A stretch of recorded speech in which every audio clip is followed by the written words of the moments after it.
Have you ever followed someone, a teacher, a guide, a guru, only to end up more confused?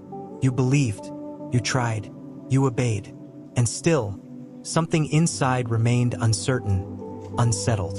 You did everything right. You listened, you trusted, you became devoted to their message. But after all that, you felt no closer to the truth. Why? Because maybe truth isn't something you can borrow. Maybe it's not something another person can give you. And maybe even the most enlightened teacher is not your authority. That's hard to hear, especially when we've been conditioned to look outside ourselves for answers. Parents, priests, books, systems, philosophies, and yes, even spiritual masters. We want to believe someone knows the way, because deep down we're afraid to walk alone. But Osho, he did something radical. He said, "Don't believe anyone, not even me, especially me." He said this not once, but again and again. Why? Because he didn't want followers. He wanted you to awaken, not to his words, but to your own seeing. Osho understood something powerful, that the moment you believe someone blindly, absolutely, you stop questioning, you stop observing, you stop experiencing for yourself. And the moment that happens, you fall asleep again. You replace your old beliefs with new ones. You replace one dogma with another, more beautiful, more refined, more spiritual looking, but still a prison. Because even spiritual beliefs can become chains. Osho once said, "Truth cannot be taught, can only be caught, and it is caught only when the mind is completely free of belief." Let that land. Truth is not passed down, is not transferred, it's not inherited. It must be discovered directly, nakedly, without filter. And every belief, even a noble one, becomes a layer that covers your direct perception. But we don't want to hear this. We'd rather be told what's right. We'd rather follow someone else's path. Feels safer. But Osho refused to offer safety. He offered freedom. And freedom begins where belief ends. In this video, we're not here to build a new philosophy. We're not here to defend Osho or explain him. We're here to honor what he truly taught. Don't believe him. Feel him.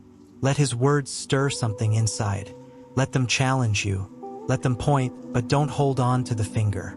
Because if you truly listen, not with your mind but with your being, you'll realize what Osho was trying to do. He wasn't giving you truth. He was giving you back your eyes, your seeing, your clarity, your sovereignty. He was shaking you awake, away from systems, away from authority, away even from him, and back to yourself. So today, we won't search for the right answer. We won't quote Osho to form a new belief. Instead, we'll enter the space where belief dissolves, and something deeper begins to breathe, a seeing without reliance, a knowing that needs no secondhand validation. Maybe you've always known the truth. You just stopped trusting the one who sees it. The moment you believe, you stop growing. Belief is the death of inquiry. Osho, the Book of Secrets. To most spiritual seekers, belief feels like a step toward truth. But for Osho, belief is the end of truth. He did not want followers. He wanted flames burning with their own seeing, their own fire. In The Art of Living and Dying, Osho says, "The teacher who demands belief is a salesman. The master who destroys your beliefs is a mirror." He never positioned himself as a savior, never asked to be worshipped. Instead, he constantly shattered the very idea of blind devotion, even devotion to him. It sounds contradictory. Why would a spiritual teacher tell his students not to believe him?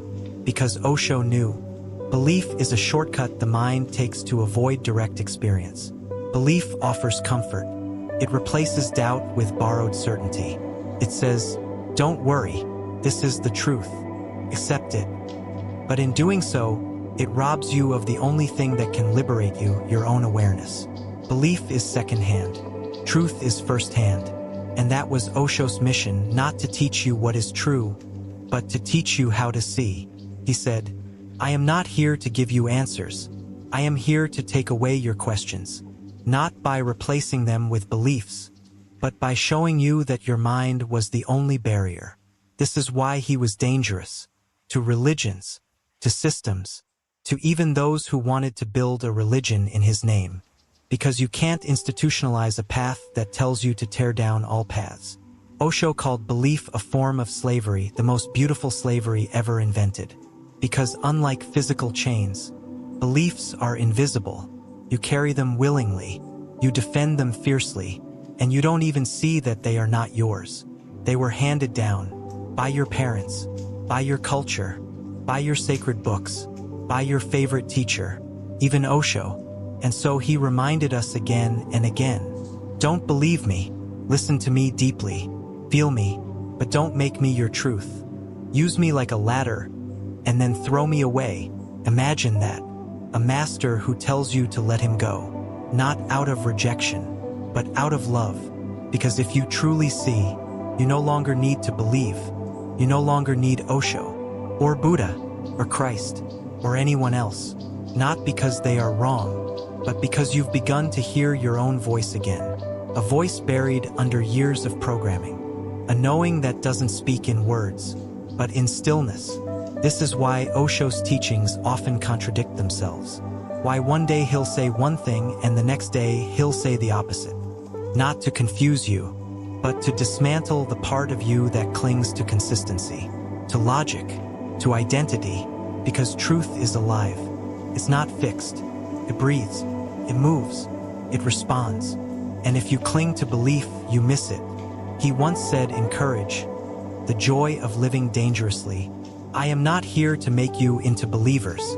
I am here to make you courageous enough to be alone in your own clarity. That takes courage. It's easier to follow, easier to submit, easier to believe that someone else knows better. But Osho's way is the harder way, the cleaner way, the way of inner authority. And it's not just about spiritual philosophy. Think of how often we give our power away in daily life. To the media, to politics, to doctors, to motivational speakers, to Instagram gurus. Everyone wants to be told what to think. But truth doesn't live in someone else's voice. It lives in you. That quiet sense when something resonates without needing proof. That calm certainty that doesn't argue. That clear seeing before thought comes in. That is your real teacher. And Osho's greatest teaching is this. Return to that. Not to him. Not to his quotes. Not to his books. Use them, sure. But don't settle in them. Let them point. Then drop them. And walk into the unknown. Alone. Awake. Unburdened. That's where the real truth waits. Not in belief, but in being. No more doctrines. No more borrowed wisdom. No more clinging to anyone's words. Not even Osho's. Especially not Osho's. Because the moment you hold on, you lose touch with the truth that can only be found when nothing is held. There is no final teaching, no absolute voice, no ultimate conclusion. Only this breath, this awareness, this moment untouched by belief. Maybe that's why Osho spoke in so many directions. To help you see that truth cannot be put into words, can only be lived. And it begins when all the voices, yours, mine, his, fall silent. Not because they were wrong, but because they've done their part. They brought you here, to this threshold. Now, the question is, will you step across? Not with faith, not with belief, but with clarity. Will you sit with yourself, not as a student, not as a seeker, but as one who simply watches?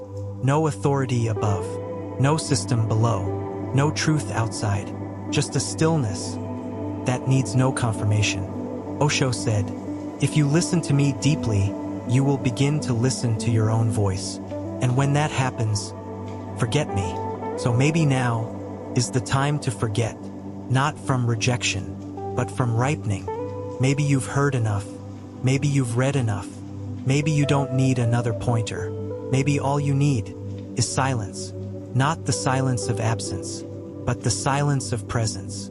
Where nothing needs to be known. Where no belief needs to be defended. Where the only thing left is seeing. Direct, unfiltered, alive. That's where truth waits. Not in books, not in teachers, not even in Osho, but in you. So sit, let every belief fall, let every voice fade, and just feel what remains, who remains. Maybe you don't need another teaching. Maybe you don't need someone to show you. Maybe you just need a few minutes of silence, and to truly listen to yourself, to the space beneath all thought, to the knowing that doesn't speak. Right now, let that be enough. Let that be everything.